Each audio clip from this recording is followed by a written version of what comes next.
Hi everyone, my name is Anand and welcome to the Central Project. Today, we are going to talk about one of the main issues which is not only plaguing our India but also the entire world. Although hunger is on the rise, many people in the developed world don't really understand what it means to go hungry.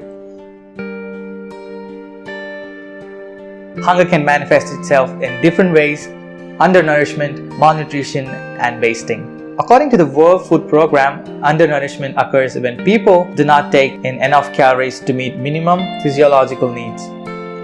Malnutrition is when people have an inadequate intake of protein, energy, and micronutrients. Starved of the right nutrition, they can die from common infections such as measles or diarrhea. Wasting, usually the result of starvation or disease, is an indicator of acute malnutrition with substantial weight loss. 690 million people do not have enough to eat. 1 in 9 people around the world don't have enough to eat, and the numbers are still rising. Why does hunger exist? Wars and conflicts cause the farmers to flee, leaving them unable to cultivate their fields. Frequently, they lose all of their possessions. Roads and agricultural infrastructure such as irrigation facilities are destroyed. Natural disasters. Weather extremes have always led to hunger crisis. Droughts and floods destroy harvest. With climate change, extreme weather events are increasing. Poverty. Hunger is above all a consequence of poverty. Someone who is poor has insufficient money for food, but also cannot provide for their own health and cannot invest in education for children. Inequality. The inequality between rich and poor is increasing, both globally and within individual countries. 1% of the global population possesses nearly half of the global fortune. Biased global trade. The rich states determine the rules of international policy. Unfair trade agreements and subsidies create market access and price advantages for enterprises from the industrial nations. Developing countries primarily export raw materials. The profits are skimmed off by rich states. Poor governance.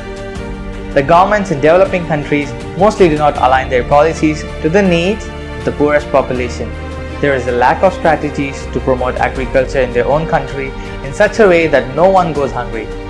Corruption is one of the greatest obstacles to development. Waste of resources and climate change. If everyone in the world lived as the rich countries do, resources such as water and land would soon be exhausted. The consequences are borne by others. Expansion of deserts, soil erosion, water scarcity, and extreme weather phenomena as a result of climate change are becoming particularly apparent in countries that already suffer from hunger and poverty. Consequences. If mothers-to-be are already undernourished, the children cannot develop correctly during the pregnancy and are frequently born prematurely or underweight. The baby often has a weakened immune system and is thus more susceptible to infectious disease. In addition, a malnourished child is also more prone to developing chronic diseases in adulthood. Both tend to lead to reduced physical and mental capacity in adulthood. Now, what you can do to help people and children in hunger? Tons of foods are getting wasted at each and every big fat wedding. Foods are wasted by the hotels and restaurants every single day. You can reach out to them and explain the consequences of the food wastage and can suggest them to donate the leftovers to the needy people living in the street. Or you can donate 80 cents, which is approximately 60 rupees in Indian currency, to feed one hungry child for one full day using the app Share the Meal, which is the official app from the United Nations World Food Programme. They feed hungry people across the world. If you can't afford to donate the money, well, you can always reach out to the needy people and can donate food in your neighborhood.